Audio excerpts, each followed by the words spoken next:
Het liep het op het eerste gezicht een dij als alle oren. Het waait hut, toeristen joggen verdroen en de veerboord leidt ook kleer. Maar die veerboord komt het net van zijn plak aan. En dat had ook consequenties voor onder andere de supermarkten op het eiland. De verslevering die je dagelijks krijgt, zoals het brood, dat komt nu niet. Dus we hebben nu zelf wat extra brood gebakken en dan hopen we daarmee toch door te komen. Ik binnen de geen kranten en komt de post het net. Voor het handjevol eilanders dat op de verste wal werkt, zit er niet oors op als vrijnemen of thuiswerkje. Liek als Is Monas en Joyce Benschop. Beide werkjes bij de ING in Ljouwt in Amsterdam. Dat de boot Hielendal net vaart, dat komt net zo vaak voor. Wel dat 's middags om 2:15 dan de laatste boot wordt afgekondigd. He, dus dat je een halve dag vrij moet nemen.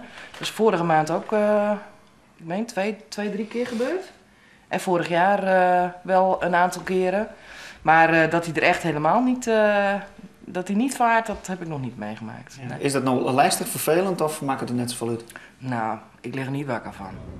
Voor de toeristenbudget dat gewoon een nacht langer bleef matten of je het net naar het eiland komen kennen. En zo zitten deze mem en dochter je het alleen onder koffie. Mijn man zou vandaag komen, maar ja, die werd gisteren door Doeksen gebeld, zeg maar, dat de boot niet ging en dat hij om moest boeken. Dus Ja. jullie zijn hier verplicht met z'n tweeën op de Ja. De echte diehards weeg je haar op het Noordzeestroom, dat de Hudewien Pal op stiet. Het wetter komt heel tijd heger en het zoeken ze echt bij het stroompaviljoen.